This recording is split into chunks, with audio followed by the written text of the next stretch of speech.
அன்பார்ந்த நண்பர்களே, அருமையான தேவஜனங்களே, அப்போஸ்தலனாகிய பவுல் 2 தீமோத்தேயு 4 அதிகாரம் 7 வசனத்தில் நல்ல போராட்டத்தை போராடினேன் என்று தீமோத்தேயுக்கு எழுதினார். உலகில் சிலர் நல்ல காரியங்களுக்காய் போராடுகிறார்கள், வேறு சிலர் கெட்ட காரியங்களுக்காய் போராடுவார்கள். பரிசுத்த பவுல் நல்ல பல காரியங்களுக்காக போராடியதாக நிருபங்களில் எழுதி நம்மையும் நல்ல காரியங்களுக்காக போராட சொல்லுகிறார். வேதத்தில் சில நல்ல போராட்டங்களை பற்றி நாம் படிக்கிறோம். முதலாவதாக எபிரேயர் 12 அதிகாரம் 4 வசனத்தில் பாவத்திற்கு விரோதமாய் போராடுகிறதில் இரத்தம் சிந்தப்படத்தக்கதாக நீங்கள் இன்னும் எதிர்த்து நிற்கவில்லையே என எபிரேயருக்கு நிருபம் எழுதினவன் குறிப்பிடுகிறார். நாம் பாவத்துக்கு எதிராய் போராடுவதில் இரத்தம் சிந்தப்பட வேண்டும் என்று அவர் எதிர்பார்க்கிறார். பரிசுத்தத்தை பற்றியுள்ள வைராக்கியம் நமக்குள்ளே உண்டாகும் போது பாவத்துக்கு விரோதமாய் போராடக்கூடிய ஒரு தீர்மானம் நமக்குள்ளே எழும்புகிறது. இயேசுநாதர் இந்த உலகத்தில் இருந்த காலத்திலே இயேசுவுக்கு முன்னோடியாக ஒருவன் வந்தான். அவன்தான் யோவான் ஸ்நானகன் என்பதை நாம் அறிவோம். அவன் இருந்த நாட்களிலே ஏரோது ராஜா தன் சகோதரனுடைய மனைவியை வைத்துக் கொண்டிருந்தான். அது நியாயமில்லை என்று யோவான் ஸ்நானகன் கூறினான். இப்படி இவன் கூறின நிமித்தமாக ராஜா அவனை கைது செய்து சிறைச்சாலையிலே அடைத்தான். ஆனாலும் அந்த யோவான் ஸ்நானகன் நீதியுள்ளவன், பரிசுத்தமுள்ளவன் என்று இவனுக்கு தெரிந்தபடியினால் அவனுக்கு வேறு எந்த தொந்தரவும் கொடுக்காதபடி அந்த யோவான் ஸ்நானகனுடைய ஆலோசனை கேட்டுக்கொண்டிருந்தான். ஆனால் ஏரோதியாளுக்கு எப்படியாவது இந்த யோவான் ஸ்நானகனை கொல்ல வேண்டும் என்றொரு தீர்மானம் அவளுக்குள்ள இருந்தபடியினால் யோவான் ஸ்நானகனுடைய தலையை எடுக்க வேண்டும் என்று திட்டமிட்டாள்.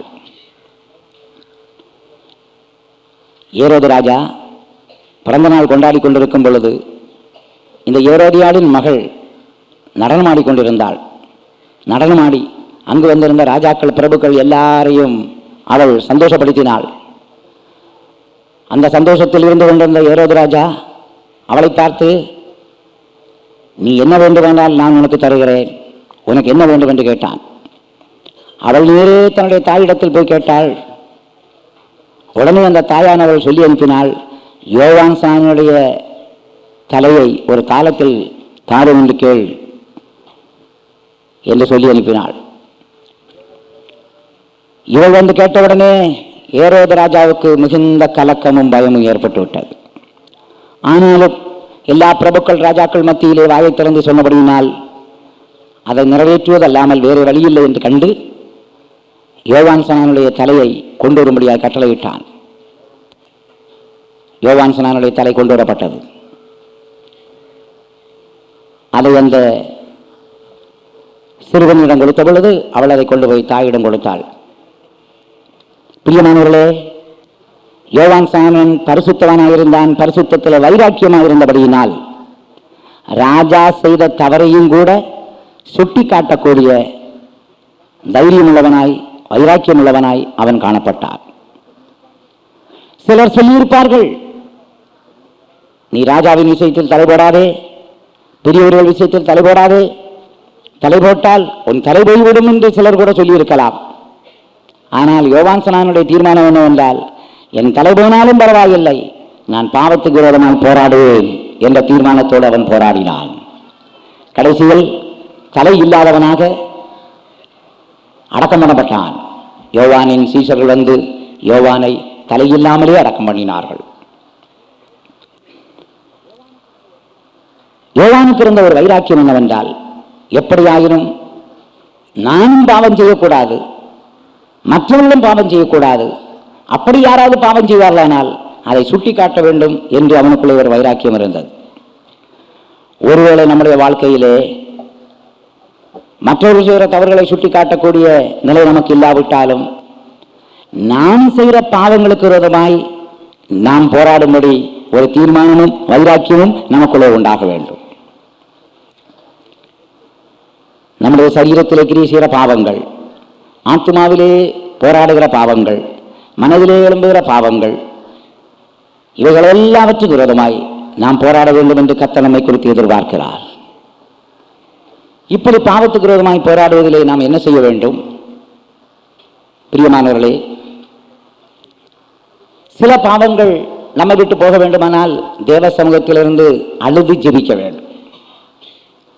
மார்க்கு 9ஆம் அதிகாரம் 24ஆம் வசனத்திலே ஊமையான ஆவி பிடித்த பிள்ளையின் தகப்பன் இயேசுவை நோக்கி, ஆண்டவரே, என் அவிசுவாசம் நீங்கும்படி உதவி செய்யும் என்று கண்ணீரோடு சத்தத்தோடு கேட்டான் என்று கூறியிருக்கிறது. அவனுக்குள் இருந்தது அவிசுவாசம். என்ன அவிசுவாசம்? அவனுடைய பிள்ளை ஊமையான ஆவியினாலும் பொல்லாத சத்துருவினாலும் காக்கப்பட்டு பலவிதத்தில் அந்த பிள்ளையை அது அலக்களித்துக் கொண்டே இருந்தது. ஒரு நாள் அந்த பிள்ளையை அழைத்துக் கொண்டு அவன் இயேசுவிடத்தில் வந்தான். ஆனால் இயேசுநாதர் அந்த நேரத்தில் மலையிலே ஜெபம் பண்ண போய்விட்டார். 3 சீஷர்களை அழைத்துக் கொண்டு போய்விட்டார். மறுரூபமாகும்படி போய்விட்டார். மகிமையை அடையும்படி போய்விட்டார். மற்ற சீஷர்கள் கீழே நின்று கொண்டிருந்தார்கள் மலையடி வாரத்திலே. அந்த சீஷர்களிடத்தில் இந்த பிள்ளையை கொண்டு வந்து சூனாக்கும்படி கேட்டான். ஆனால் அவர்களால் துரத்த முடியாமல் போய்விட்டது. கடைசியில் இயேசுநாதர் மேலே இருந்து கீழே இறங்கி வரும் பொழுது இங்கே தர்க்கம் நடந்து கொண்டே இருக்கிறது. பரிசேயர்கள் தர்க்கம் பண்ணி கொண்டே இருந்தார்கள். இயேசு என்ன என்று கேட்ட பொழுது பிள்ளையின் தகப்பன் வந்து சொன்னான், என்னுடைய பிள்ளை பொல்லாத ஆவியினால் தாக்கப்பட்டு பல இடங்களிலே அலக்களிக்கப்பட்டிருந்தது. அந்த பிள்ளையை உம்முடைய சீசரிடத்தில் சுகமாக்கும்படி கொண்டு வந்தேன், அவர்களால் கூடாமல் போய்விட்டது. உடனே இயேசுநாதர் சொன்னார், அவிசுவாசமுள்ள சந்ததியே, நான் எதுவரைக்கும் பொறுமையாக இருப்பேன், அவனை என்னிடத்தில் கொண்டு வாருங்கள்.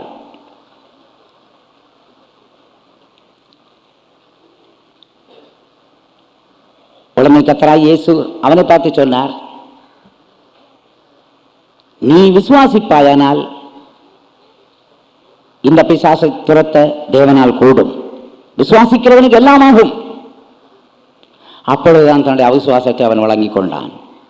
ஆண்டவரே, என்னுடைய அவிசுவாசம் நீங்கும்படி எனக்கு உதவி செய்யும் என்று கண்ணீரோடு அவன் கர்த்தரிடத்தில் கேட்டான். கர்த்தராகிய இயேசு அவனுடைய அவிசுவாசத்தை மாற்றினார். ஏனென்றால் நம்முடைய இயேசு விசுவாசத்தை துவக்குகிறவரும் விசுவாசத்தை பூர்ணப்படுத்துகிறவருமாக இருக்கிறார். விசுவாசம் கேள்வியினால் வரும், கேள்வி தேவனுடைய வசனத்தால் வரும். ஆண்டவராகிய இயேசு விசுவாசத்தை உண்டாக்கக்கூடிய சில வசனங்களை அவனுக்கு சொல்லிக் கொடுத்து அவனுக்குள்ள விசுவாசத்தை உண்டாக்கி விட்டார். அந்த பிசாசு பிடித்தவனை பார்த்து இயேசுநாதர் அந்த பிசாசை துரத்தினார். ஊமையான ஆவியை நீ இவன் விட்டு வெளியேறு என்று சொன்ன உடனே இனி அவனுக்குள் பிரவேசியாதே என்று கட்டளையிட்டார். அப்படியானால் சங்கீதத்தில் சொல்லப்பட்ட வசனம் 100% உண்மை. அவர் சொல்ல ஆகும், அவர் கட்டளையிட நிற்கும். அவர் சொன்னது ஆயிற்று. என்ன சொன்னார்? ஊமையான ஆவியே வெளியேறு. அவர் கட்டளையிட்டார், இனிமேலும் நீ அவனுக்குள்ளே பிரவேசியாதே. இயேசு சொன்னது நிறைவேறிற்று. இயேசு கட்டளையிட்டது நிறைவேறிற்று.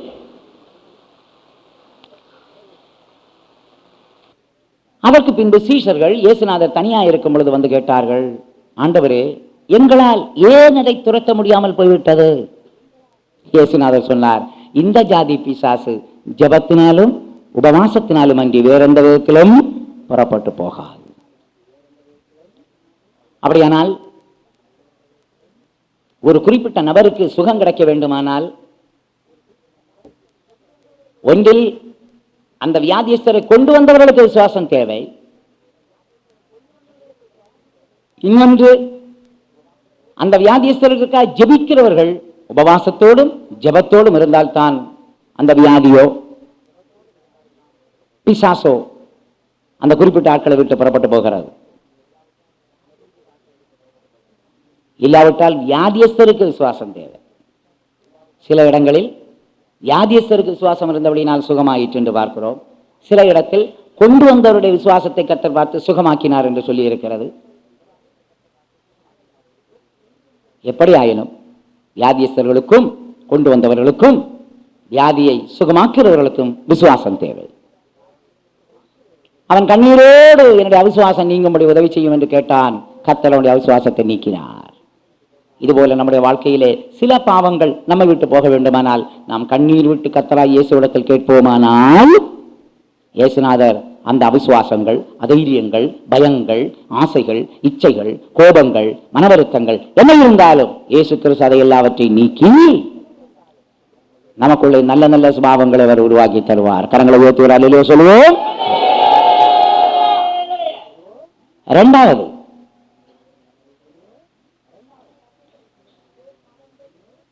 நம்மை அடிமைப்படுத்தி இருக்கும் அதே பாவங்கள் வேறு சிலரை அடிமைப்படுத்தி இருக்கலாம். நம்மை சில பாவங்கள் அடிமைப்படுத்தி இருப்பதனால் அதன் மூலம் நமக்கு எவ்வளவு பிரச்சனைகள், எவ்வளவு போராட்டங்கள், எவ்வளவு நிர்பந்தமான நிலைகள் நமக்கு ஏற்படுகிறது என்று நமக்கு நன்றாய் தெரிகிறது. ஆகையினால் இதே போல யார் யாரெல்லாம் இதே பாவத்தால் அடிமைப்படுத்தப்பட்டு அல்லல் பட்டுக் கொண்டிருக்கிறார்களோ அவர்களுக்காக நாம் வேண்டிக் கொள்வோமானால், யோபு தன் சிநேகிதருக்காய் வேண்டிக் கொண்ட பொழுது யோபுவின் சிறையிருப்பை ஆண்டவர் மாற்றியது போல யார் யார் இப்பேற்பட்ட பாவச்சிறையிலே, அடிமைத்தனத்திலே, கஷ்டத்திலே, பிரச்சனையிலே காணப்படுகிறார்களோ அவர்களுக்காக நீ வேண்டிக் கொள்வாயானால் கர்த்தர் உனக்குள் இருக்கிறதான சிறையிருப்பை மாற்றுவார். சில நேரங்களில் மற்றவர்களுக்காக வேண்டிக் கொள்ளும் பொழுது கர்த்தர் நம்ம விட்டு சில அக்கிரமங்களையும் பாவங்களையும் நீக்கி போடுகிறார் என்பதை விளங்கிக் கொள்கிறோம். அடுத்ததாக நாம் பார்க்கிறது என்னவென்றால், ரோமர் 1:21 சொல்லி இருக்கிறது, இஸ்ரவேல் ஜனங்கள் தேவனை மகிமைப்படுத்தாமலும் ஸ்தோத்தரியாமலும் இருந்து தங்கள் சிந்தனையிலே வீணரானார்கள். உணர்வில்லாத அவர்களுடைய இருதயம் இருளடைந்தது. ஆகையினால் வீணான எண்ணங்களும் உணர்வில்லாத இருதயமும் உண்டாக காரணம் ஸ்தோத்திர குறைவு. தேவனை மகிமைப்படுத்த வேண்டிய விதத்தில் மகிமைப்படுத்தாமல், தேவனை ஸ்தோத்தரிக்க வேண்டிய நேரத்தில் ஸ்தோத்தரியாமல் இருந்தால் வீணான எண்ணங்கள் உண்டாகும். இருதயம் உணர்வில்லாமல் போய்விடும், இருளடைந்துவிடும்.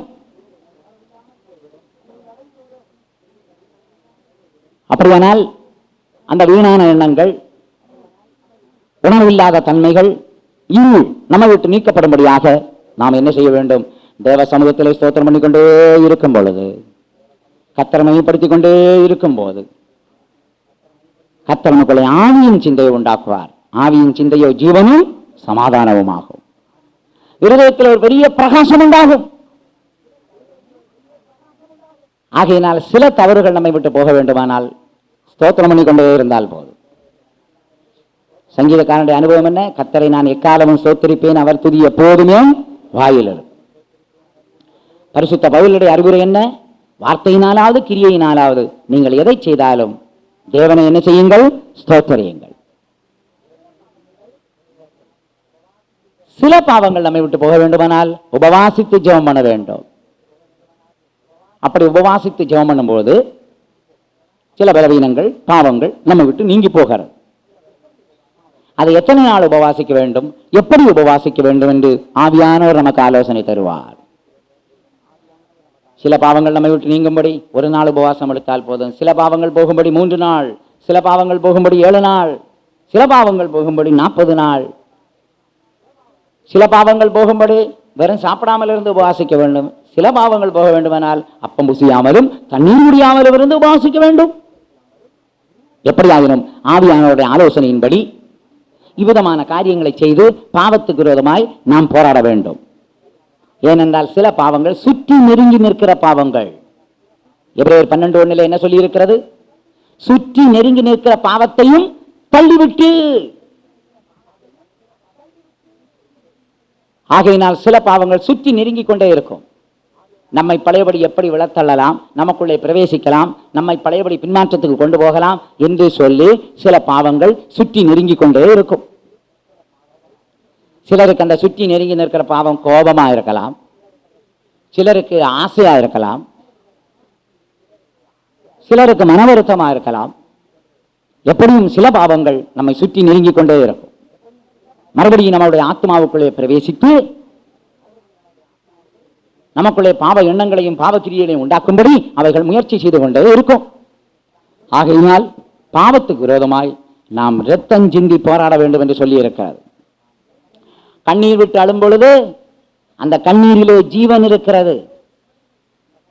போராடி ஜெபிக்கும் பொழுது அந்த ஜெபத்திலே வெளிப்படும் வேர்வை நம்முடைய ஜீவனாய் இருக்கிறது. உபவாசித்து ஜெபிக்கும் பொழுது, அப்பம் புசியாமலும் தண்ணீர் உடையாமலும் உபவாசிக்கும் பொழுது நம்முடைய ஜீவன் செலவழிகிறது. எப்படியாயினும் கண்ணீர் மூலமோ வேர்மை மூலமோ நீ புசியாமலும் குடியாமலும் இருப்பதின் மூலமோ உன் ஜீவன் வெளிப்பட வேண்டும். பாவத்துக்கு விரோதமாய் போராடுகிறதில் இரத்தம் சிந்தப்படத்தக்கதாக இன்னும் போராடவில்லையே. ஆகையினால் முதலாவது நாம் போராட வேண்டிய நல்ல போராட்டம் பாவத்துக்கு விரோதமான போராட்டம். உலகத்தில் சில பிள்ளைகள் பெற்றோரிடத்தில் போராடுவார்கள். கெட்ட போராட்டம். என்ன போராட்டம்? அம்மா இன்னைக்கு கட்டா எனக்கு சினிமாவுக்கு போகத்தான் வேணும், நீ காசு தரத்தான் வேணும், இல்லாவிட்டா நான் உன்னை விடவே மாட்டேன். இது என்ன போராட்டம்? கெட்ட போராட்டம். மனைவியோடு புருஷன் போராடுகிறான். மனைவியே, எனக்கு இன்னைக்கு கள்ளு சாராயம் குடிக்கணும், நீ எனக்கு காசு தா, சாப்பாடு இல்லைனாலும் பரவாயில்லை, அந்த காசை குடு, நான் குடிக்கிறேன். இது என்ன போராட்டம்? கெட்ட போராட்டம். ஒரு மனைவியை புருஷன் சினிமாவுக்கு கூப்பிட்டு கொண்டே இருந்தான். அவ வரமாட்டேன்னு என்று சொன்னாள். நீ வரலன்னா உன்னை அடிப்பேன்னு சொன்னாள். அடித்திருக்கிறாள், உபத்திரப்படுத்தி இருக்கிறாள்.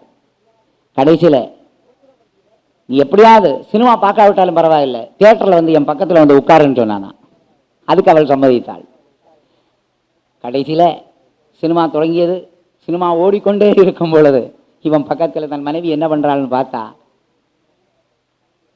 மனைவி அப்படியே குனிஞ்சிருக்கிறான். இவன் மெதுவா அவ கண்ணை தடவி பார்த்தான். கண் என்ன பண்ணுது? அங்க பார்த்தா அவ ஹேங்கர் சீப்பை எடுத்து கண்ணை கட்டிட்டு குனிஞ்சு உட்கார்ந்துட்டு இருக்கிறான்.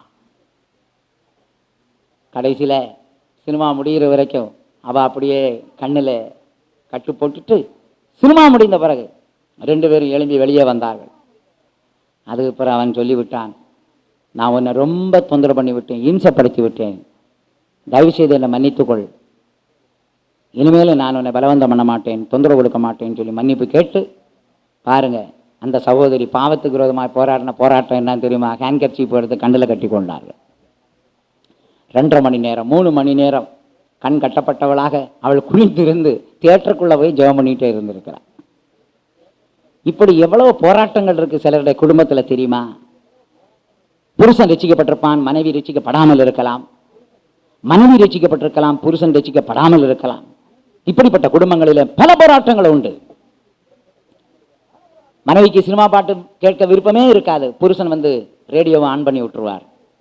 அது பாட்டுக்கு சினிமா பாட்டு கேட்டுக்கொண்டே இருக்கும். அந்த மனைவிக்கு எவ்வளவு வேதனையாக இருக்கும், எவ்வளவு சோதனையாக இருக்கும். அந்த லோட்டு எவ்விதம் சோதங்குமார பட்டணத்துக்கு முன்னால் அந்த அக்கிரம செய்யத்தாருடைய கிரியைகளை கண்டு கேட்டு தன் நீதியுள்ள இருதயத்தில் வாதிக்கப்பட்டானோ, அதுபோல எத்தனை பேர் வாதிக்கப்பட்டுக் கொண்டிருக்கிறார்கள். ஆனாலும் ஏற்ற காலம் வரும் பொழுது எந்த புருஷனால் ஆவிக்குரிய ஜீவியத்துக்கு தடை ஏற்படுகிறதோ, எந்த மனைவியினால் ஆவிக்குரிய புருஷர்களாகிய உங்களுக்கு தடை ஏற்படுகிறதோ, உங்களுடைய ஜெபம், உங்களுடைய ஸ்தோத்திரம், உங்களுடைய கண்ணீர், உங்களுடைய உபவாசம் அவருடைய வாழ்க்கையை மாற்றக்கூடியதாக இருக்கிறது. அவர்களுக்குள்ளே மனம் திரும்புதல், மனஸ்தாபம் உண்டாகக்கூடியதாக இருக்கிறது. அப்படி தங்களுடைய ஜெபத்தால் உபவாசத்தால் எத்தனையோ புருஷர்களை ஆதாயப்படுத்தின மனைவிமார் உண்டு, எத்தனையோ மனைவிமாரை ஆதாயப்படுத்தின புருஷர்களும் உண்டு. அப்படிப்பட்ட குடும்பங்களுக்காக எல்லாரும் கரங்களை உயர்த்தி 2 அல்லேலூயா சொல்லுவோம். ஹல்லேலூயா, ஹல்லேலூயா. ஆகையினால் தான் வேதம் சொல்லுகிறது, பலவீனரை தாங்குங்கள், பலவீனரை தாங்குங்கள். அதற்காக அவர்கள் செய்யும் பாவத்திற்கு நாம் உடன் பங்காளியாய் மாறுவதல்ல. பாவம் செய்யாமல் அவர்களால் ஏற்படும் கஷ்டங்களையும் பாடுகளையும் அனுபவித்து அந்த பாவத்துக்கு விரோதமாய் போராடி நிச்சயமாய் அவர்களும் இந்த பெரிய சத்தியத்திலே வரும்படி அவர்களுக்காக நாமும் கர்த்தருடைய சமூகத்திலே வேண்டிக் கொள்ள வேண்டியது அவசியமாயிருக்கிறது. ஆகையினால் முதலாவது போராட்டம் நல்ல போராட்டம், பாவத்துக்கு விரோதமான போராட்டம். இரண்டாவது அப்போஸ்தலர் பவுல் எபேசியர் 6ஆம் அதிகாரம் 12ஆம் வசனத்திலே இவ்விதமாய் எழுதுகிறார், மாம்சத்தோடும் இரத்தத்தோடும் அல்ல, துரைத்தனங்களோடும் அதிகாரங்களோடும் இப்பிரபஞ்சத்தின் அந்தகார லோகாதிபதிகளோடும் வானமண்டலங்களில் உள்ள பொல்லாத ஆவியும் சேனைகளோடு நமக்கு போராட்டம் உண்டு. முதல் போராட்டம் பாவத்துக்கு விரோதமான போராட்டம். இரண்டாவது போராட்டம் வான மண்டலங்களில் உள்ள பொல்லாத ஆவிகளின் சேனைகளோடு போராட்டம். எப்படி இந்த ஆவிகள் வானமண்டலத்துக்கு வந்து சேர்ந்தன? ஒரு காலத்தில் அந்த அசுத்த ஆவிகள் நல்ல நல்ல தூதர்களாய் இருந்தார்கள். ஆனால் அந்த தூதர்களிலே சிலருக்கு பெருமை மேட்டிமை வந்தது, சிலர் ஆதிமேன்மை இழந்தார்கள். இது நிமித்தமாய் அவர்கள் விழுந்த தூதர்களாய் மாறினார்கள்.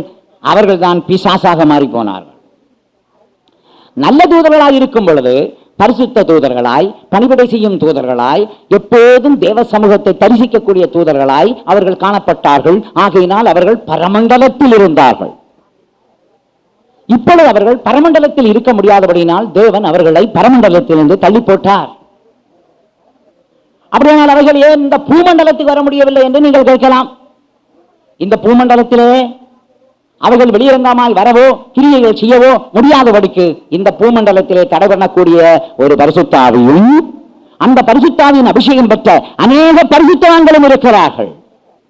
இந்த பரிசுத்த ஆவியும் பரிசுத்தவான்களும் இந்த உலகத்தில் இருக்கும் காலம் வரைக்கும் வானமண்டலங்களில் உள்ள பொல்லாத ஆவிகளின் சேனைகள் வெளியரங்கமாக எந்த கிரியைகளையும் செய்ய முடியாதபடிக்கு காணப்படுகிறது.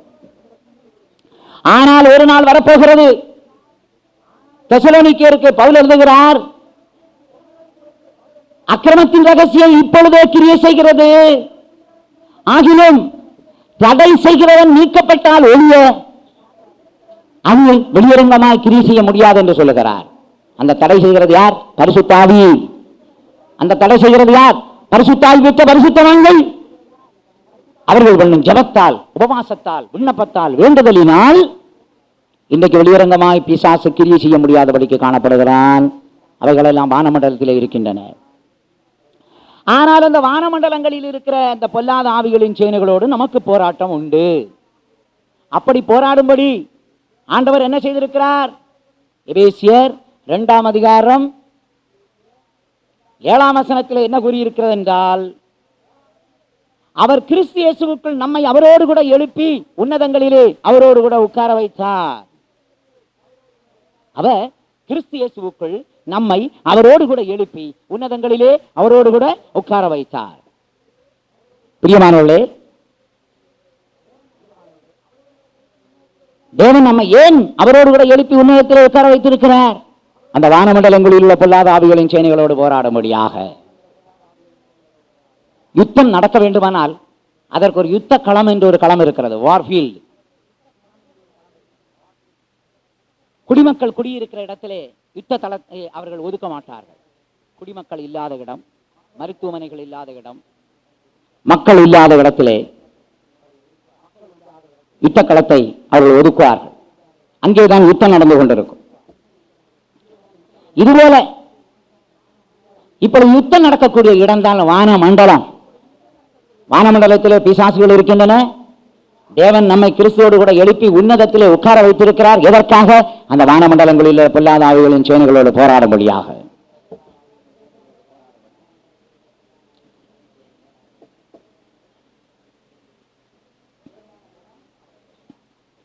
தேவையான பலம் அவர் தருகிறார், தேவையான ஞானம் அவர் தருகிறார், தேவையான ஆயுதங்களையும் அவர் தருகிறார். ஒரு யுத்த வீரனுக்கு என்னெல்லாம் தேவை? ஞானம் தேவை, பலம் தேவை, ஆயுதங்கள் தேவை, அறிவு தேவை, ஆற்றல் தேவை, ஆயுதங்கள் தேவை. சிலருக்கு ஆயுதம் இருக்கும், பலன் இருக்காது. சிலருக்கு பலன் இருக்கும், ஆயுதம் இருக்காது. சிலருக்கு ஆயுதமும் பலமும் இருக்கும், அறிவு இருக்காது. ஆகையினால் தான் பல இடங்களிலே தோல்வி தோல்வி தோல்வி. ஒரு முறை பாகிஸ்தானியர் நம்மோடு யுத்தத்துக்கு வரும் பொழுது நல்ல நவீகரணமான ஆயுதங்களை எல்லாம் அவர்கள் உபயோகித்திருக்கிறார்கள். ஆனால் அதை எப்படி உபயோகிப்பது என்று அவர்களுக்கு தெரியவில்லை. நம்முடைய யுத்த வீரர்கள் என்ன செய்தார்கள் தெரியுமா? அந்த ஆயுதங்களை கொண்டு வந்து அதிலே பயிற்சி எடுத்து அவர்களையே தாக்கினார்கள். ஏனென்றால் நம்முடைய ராணுவ வீரர்களுக்கு ஞானம் இருக்கிறது, ஆற்றல் இருக்கிறது, ஆயுதங்கள் இருக்கிறது. ஆகையினால் பிரியமானவர்களே, யுத்தம் என்று சொன்னால் அதுதான். இங்கே பிசாசுக்கு என்ன இருக்கிறது தெரியுமா? ஞானம் கிடையாது, அவனுக்கு தந்திரங்கள் இருக்கிறது. ஆகையினால் தான் வேதத்தில் சொல்லி இருக்கிறது, நீங்கள் பிசாசின் தந்திரங்களை அறியாதவர்கள் அல்லவே. பிசாசு பலவிதமான தந்திரங்களை உபயோகித்து நம்மை தாக்க முயற்சிக்கிறான். அந்த தந்திரங்களை அறிய, அவனோடு யுத்தம் பண்ண தேவன் நமக்கு தந்திரங்களை தரமாட்டார், தேவன் நமக்கு ஞானம் தருகிறார். கடவுளை ஏற்றியா சொல்லுவோம். ஞானம் மட்டுமா? நமக்கு பலனை தருகிறார். என்ன பலன்? சரீர பலத்தோடு போய் சாத்தானோடு யுத்தம் பண்ண முடியாது. சிலர் அங்கதான் தப்பு விடுறது, சரீரத்தில் போய் சாத்தானை தாக்குவாங்க. ராணிப்பேட்டையில் ஒரு ஊழியக்காரர் ராத்திரி 2 மணிக்கு எழும்பி வெளியே போனார். அங்க ஒரு பிசாசு நின்றுட்டு இருக்கிறத பார்த்தாராம். இவர் என்ன செய்திருக்கணும்? அந்த பிசாசை சட்டத்தின்படி மல்யுத்தம் பண்ணி இருக்க வேண்டும். ஒண்ணுல சொல்ல வேணும், இயேசுவின் நாமத்தில் போன்னு சொல்லி இருக்கணும். இவர் என்ன பண்ணார் தெரியுமா? காலால உதைச்சாராம். உடனே அந்த பிசாசு காலை இழுத்து போட்டுச்சு. பெரிய சிஸ்டர், என்னடா பிரதர் போனாரே போனாரே போனவரை காணோமே, பாத்ரூமுக்கு போனவர் இவ்வளவு டைமா? விடிய கால 4 மணி ஆச்சு, ஆளை காணோம், போனவனே காணோம். கடைசியில் அவங்க டார்ச் லைட் அடிச்சுட்டு என்ன ஆச்சுன்னு பார்க்க வந்தா இவர் நடு பாதையில் கிடக்கிறார், பாத்ரூமுக்கும் துய்த்தோமுக்கும் நடுவே. கடைசியில் விசுவாசிகளுக்கெல்லாம் ஆள் விட்டு அவரை தூக்கி கோயிலுக்குள்ள வந்து உட்கார வச்சு விஷயங்களை எல்லாம் கேட்ட நேரத்தில் அவர் சொல்றார், நான் வெளியில போகும் பொழுது ஒரு பிசாசு நின்று கொண்டிருந்த ஒரு சாயலை பார்த்தேன், நான் என் காலால உதைச்சேன், அது என் காலை இழுத்து போட்டது தெரியும், அதுக்கு பிறகு என்ன நடந்தது தெரியாது. நீ சத்துருவோடு யுத்தம் பண்ணணும்னாலும் சட்டத்தின்படிதான் நீ யுத்தம் பண்ண வேண்டும். நம்முடைய போராயுதங்கள் மாமிசத்துக்கு ஏற்றவர்களாய் இராமல் எந்த அரண்களையும் நிர்மூலமாக்கக்கூடிய தேவபலம் உள்ளவர்களாய் இருக்கின்றன. அதனால மாம்சத்தோடு பிசாசோடு போராடாதீங்க.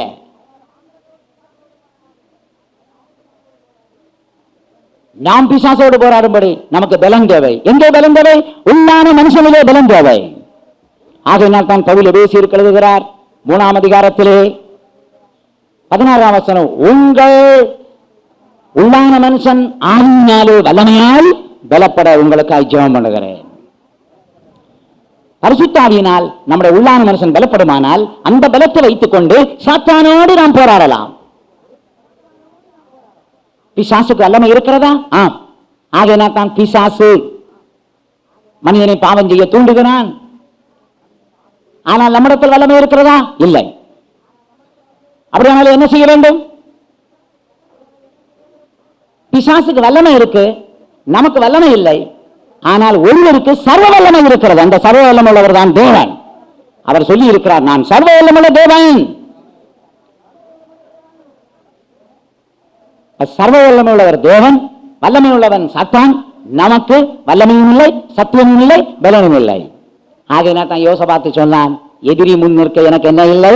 பலன் இல்லை, என்ன செய்வதென்று தெரியவில்லை. எங்கள் கண்கள் உண்மையே நோக்கி கொண்டிருக்கிறது. எல்லாரும் சேர்ந்து பாடுங்க. எதிரி முன் நிற்க பலன் இல்லை, என்ன செய்வதென்று அறிவில்லை. எதிரி முன் நிற்க பலன் இல்லை, என்ன செய்வதென்று அறிவில்லை. எங்கள் கண்கள் உம்மை நோக்குது, எங்கள் மனதும்மை தேடுது. எங்கள் கண்கள் உம்மை நோக்குது, எங்கள் மனதும்மை நோக்குது.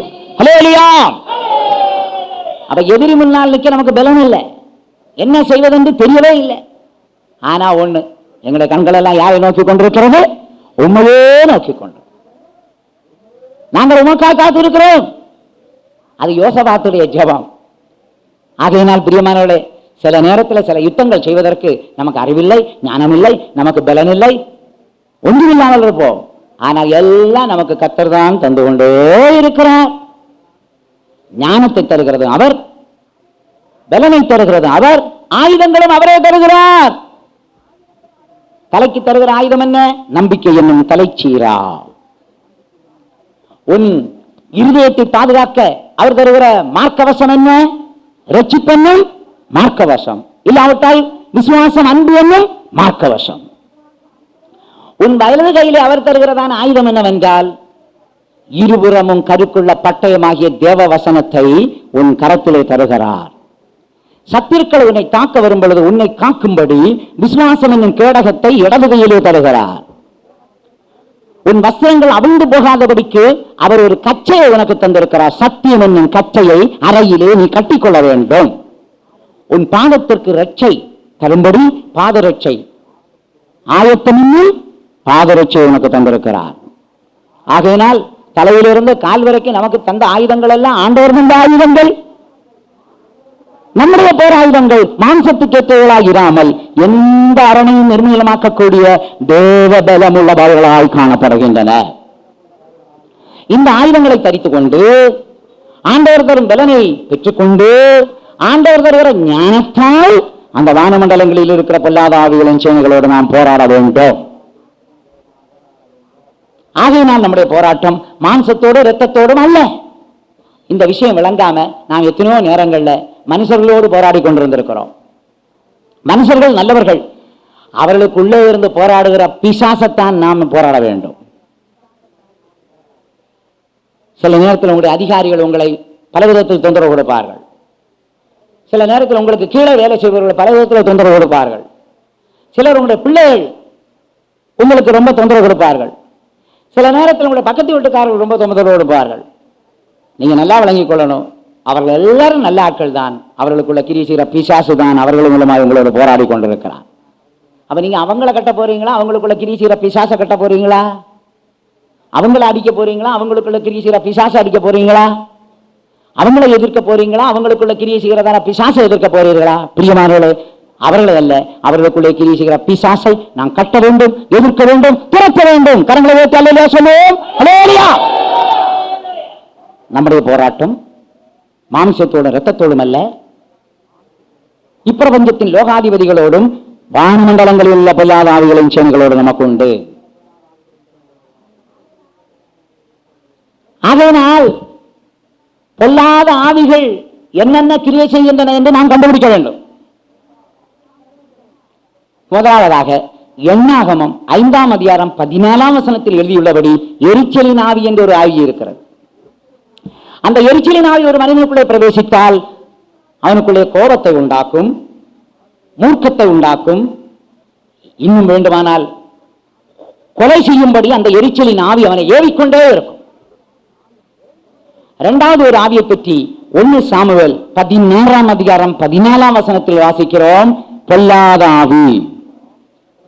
அந்த பொல்லாத ஆவி சவுலுக்குள்ளே வந்தபோது அந்த ஆவி அவனை கலக்கிக் கொண்டே இருந்தது. ஆகையினால் பொல்லாத ஆவிகள் மனுஷனுக்குள்ளே பிரவேசித்தால் அவனுக்குள்ளே பல கலக்கங்களை உண்டாக்கி கொண்டே இருக்கும். இப்படிப்பட்ட ஆவிகளோடும் நாம் போராட வேண்டும். மூன்றாவதாக 1 ராஜா 22ஆம் அதிகாரம் 22ஆம் வசனம். பொய்யினாவி. பொய்யினாவி.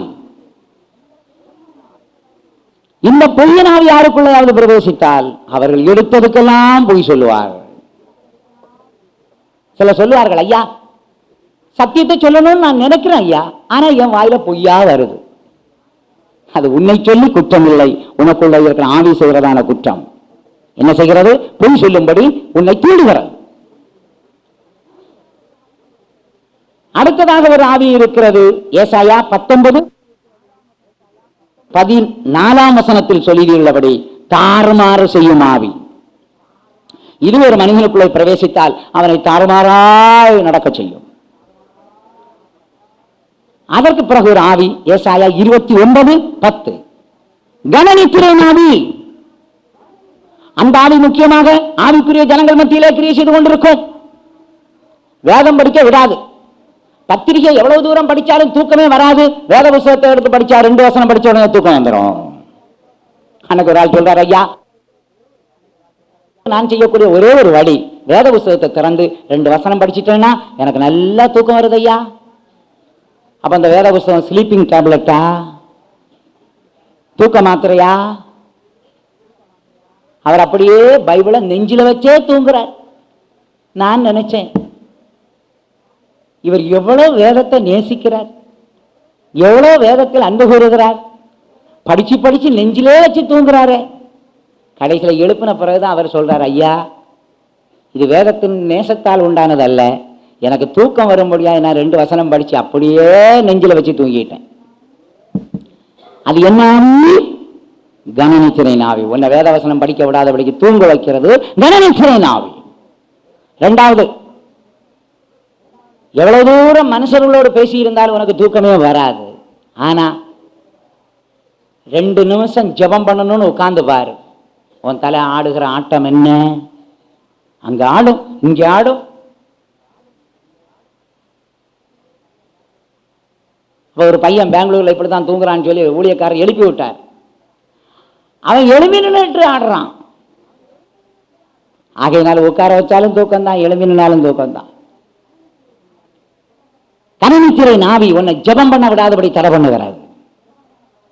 3வது, உலக பிரசங்கம் எவ்வளவு கேட்டாலும் தூக்கமே வராது. அது அரசியல்வாதி விடிய காலம் 2:30 மணிக்கு வர்றான்னு சொன்னா நீ போய் காத்து கிடந்திருக்கிற. சர்க்கஸ் பார்க்கறதுக்கு, டிராமா பார்க்கறதுக்கு, சினிமா பார்க்கறதுக்கு முழு ராத்திரியும் கூட நீ விழிச்சிருக்கலாம். ஆனால் பட்டப்பகல்ல பிரசங்கம் கேட்கும் பொழுது உனக்கு தூக்கம் வருதுன்னா காரணம் இல்லை. அன்னைக்கு அர்த்தராத்திரியில நீ பிரசங்கம் கேட்கும் பொழுது உனக்கு தூக்கம் வரல, இன்னைக்கு பட்டப்பகல்ல உனக்கு தூக்கம் வர காரணம் பிரசங்கத்துல என்ன ஆவி வேலை செய்கிறது? கனநித்திரை ஆவி. அந்த ஆவி சொல்லுது, இதுவே நேற்ற தருணம், செய்ய வேண்டியதை சீக்கிரமாய் செய், நீ இளைப்பாரு, நித்திரையாயிரு. ஆகையினால் பிரியமானவர்களே, இந்த கனநித்திரை ஆவிக்கு விரோதமாய் நாம் போராட வேண்டும்.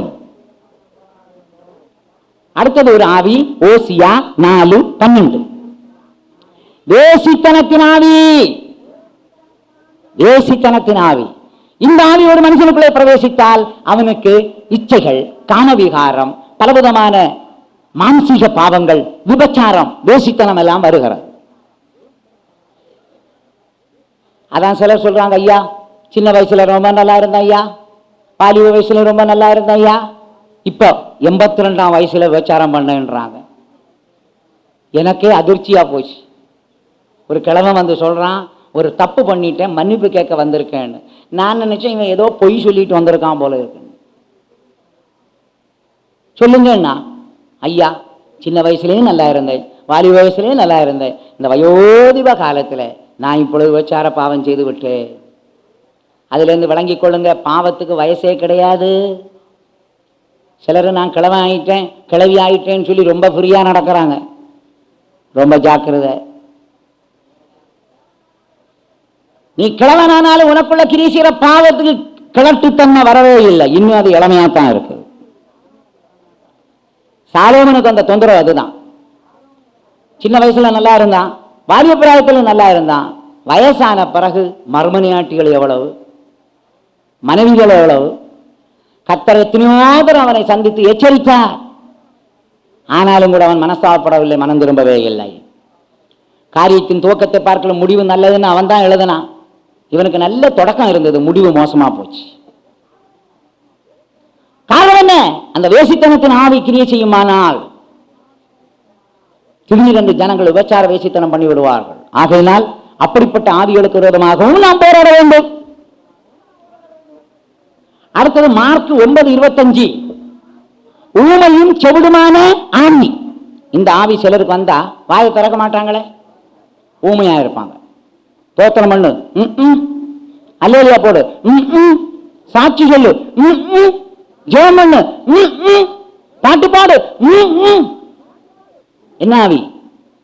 ஊமை. அடுத்தது செவிடு. ஸ்பீக்கரை கொண்டு காதல வச்சாலும் கேட்க மாட்டேங்க. பிசாசு பண்ற வேலை. நீ சுவிசேஷம் கேட்காம, சத்தியம் கேட்காம உன் காதை பிசாசு அடைச்சு போட்டிருக்க. இயேசுநாதர் பார்த்தார், ஊமையின் செவிடுமான ஆவியோ இவனை விட்டு என்ன செய், வெளியேறு, மறுபடியும் அவனுக்குள்ள பிரவேசியாது.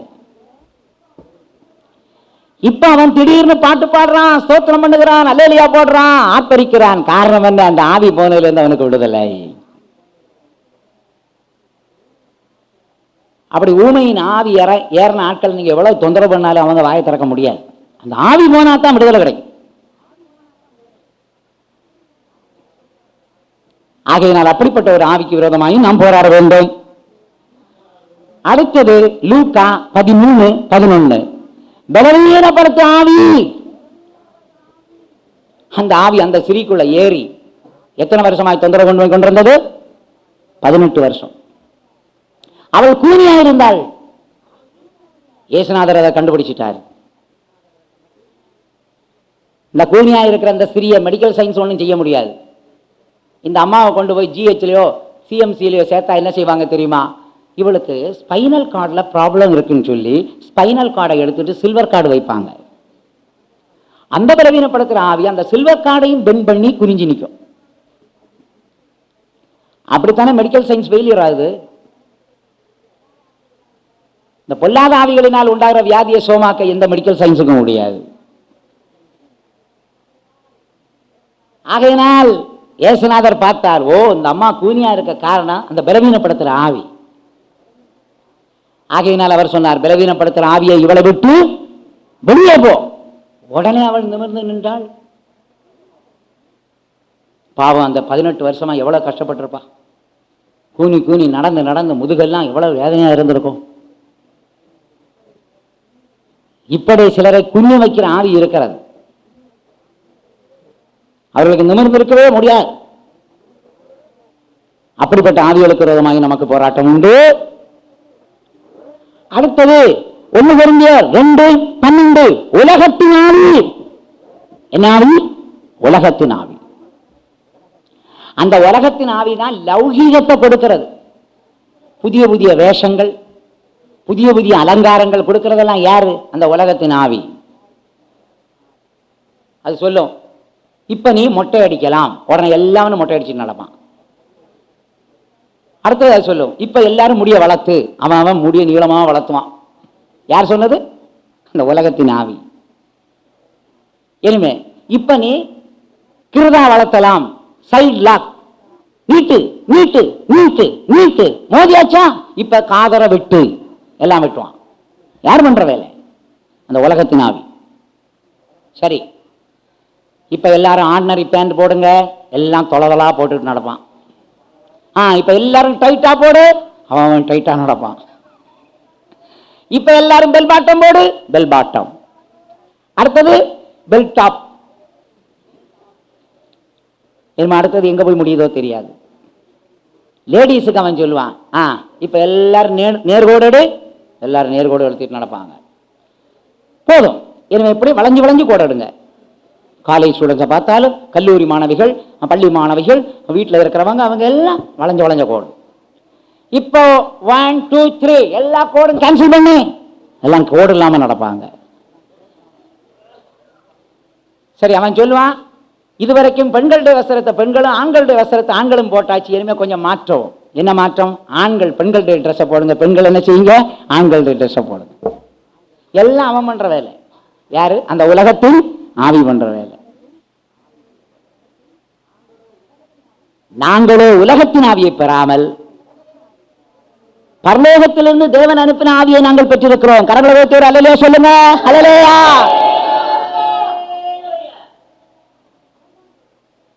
அவன் தான் சொல்றான், உன் மூக்கு நல்லா இருக்கு, போடு 2 ஓட்டை. காது போடு ஓட்டை. கழுத்து நெக்லெஸ் போடு, இறுக்கமா போடு, லூசா போடு. என்னென்ன வேஷம்! ஆகையினால் பிரியமானவர்களே, இந்த உலகத்தின் ஆவிக்கு விரோதமாக நாம் போராட வேண்டியதாக இருக்கிறது.